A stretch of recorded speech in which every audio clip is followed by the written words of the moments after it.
For today's video madlang person ay gagawa pala ako ng sauce ba, yung sauce ng fishball ba. Sauce ko dai, grabe na talaga yung cravings mo ba, iba na talaga yan ba. Nag-crave kasi ako nitong fishball madlang person, isakto may tinda akong fishball dito sa tindahan ko ba. At hindi na rin ako tatakbo-takbo pa ng palengke madlang person dahil may panindang akong fishball dito ba. At dyan na nga madlang person ay naghahanda na pala ako ng mga ricado na gagamitin ko sa lulutuin kong sauce ba. At naghiwa-hiwa na rin ako dyan ng bawang madlang person, yung pinipino-pino ko ba. Depende na din sa inyo yan madlang person ay kung anong diskarte yung paghihiwa dyan ba. Ay, kanya-kanya din naman tayong diskarte pero hindi naman to paninda krib-krib naman to ni Maring Crisilda kaya ayan bahala na, simplihan na lang natin. Simplihan na natin na pinakamasarap ba char. Pero alam nyo madlang person, first time ko lang palang gumawa ng sauce ba. At paborito ko rin kasi talaga yung mga street food madlang person ba, lalo na yung mga fishball, kikiam, quick yung mga ganern.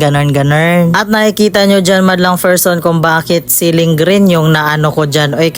Naubos na yung siling labuyo kaya ang lakas magamit ni Victor ng siling labuyo ba. At nagpakulo na rin pala ako sa maliit na kawali namin madlang person ba na 1 cup water. Tapos nag-separate din pala ako madlang person sa 2 kutsarang cornstarch. Tapos dinagdagan ko rin ng 2 kutsarang tubig. At nang kumulo na nga din pala yung cornstarch at saka tubig madlang person ay inihalo ko na rin pala itong mga ricado. Tapos naglagay lang din pala ako dyan ng 1 kutsarang oyster sauce. Tapos halo-halo lang yan dyan madlang person ba. Halo-haluin mo lang yan madlang person para mag-mix na talaga yung mga lasa niyan ba. At naglagay din pala ako ng 2 kutsarang suka dyan madlang person. Tapos 2 kutsarang asukal. Ayan nga mekos lang siya madlang person para mag-ano talaga yung mga lasa-lasa niya dyan ba. At huling paglagay ko madlang person itong siling green ba kaya naubos na nga yung siling labuyo dahil si Victor talaga ba. At syempre hindi mawawala dyan yung pampalasa talaga natin madlang person ba. Naglagay din pala ako ng kalahating kutsarang magic sarap beken naman. At ayan na nga madlang person, luto na pala yung sauce natin ba. Bahala kayo mag-judge madlang person kung paano ko ginawa yung sauce ko ba. Tulad nga ng sabi ko kanina ba na kanya-kanya tayong diskarte, may kanya-kanya tayong diskarte madlang person ba. May nakikita kasi ako sa iba madlang person kung paano sila gumawa ng sauce na ginigisa muna nila yung ricado pero ako